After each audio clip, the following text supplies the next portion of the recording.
Good evening. Welcome to Washington. I'm Brett Baer. There is new concern tonight that Iran may be more involved than we think in a nuclear weapons program, despite its agreement with the U.S. and other Western nations. Chief Washington correspondent James Rosen tells us the information comes from a group that has been right about this kind of thing before.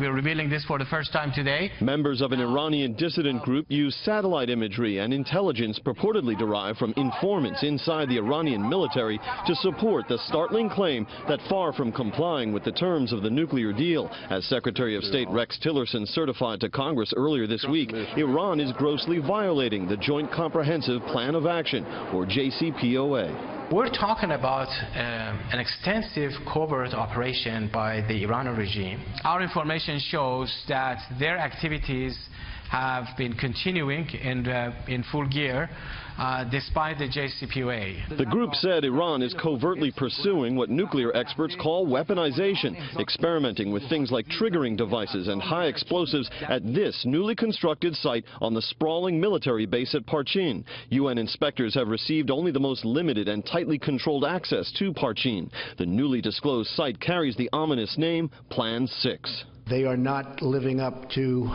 the spirit of the agreement, I can tell you that. One day after President Trump effectively accused Tehran of cheating, his aides treated the latest allegation with caution. On the one hand, NCRI is affiliated with MEK, a group that spent 15 years on the State Department's list of foreign terrorist organizations.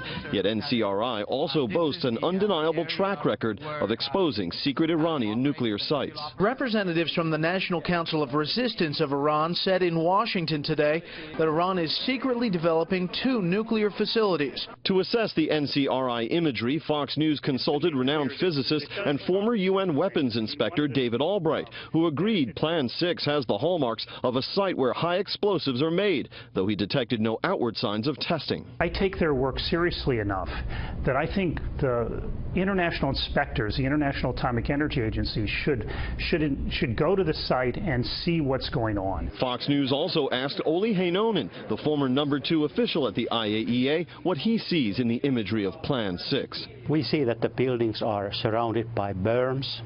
They are from distance from each other. This is a typical design for a site which works with the high explosives. Michael Anton, a spokesman for the White House National Security Council, told me today the National Security Staff is, quote, carefully evaluating the NCRI package against, quote, the best intelligence reporting and analysis available to the United States. Brett. And James, what is Tehran saying about all this?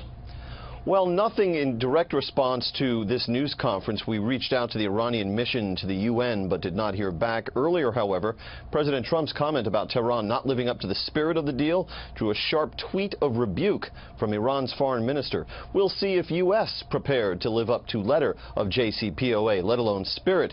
So far it has defied both, said Dr. Javad Zarif, adding, should I use my highlighter again? That was a reference to Zarif's use of yellow highlighting on Twitter the day before to outline areas where he said the U.S. is breaching the agreement. Brett. More on this with the panel. James, thank you.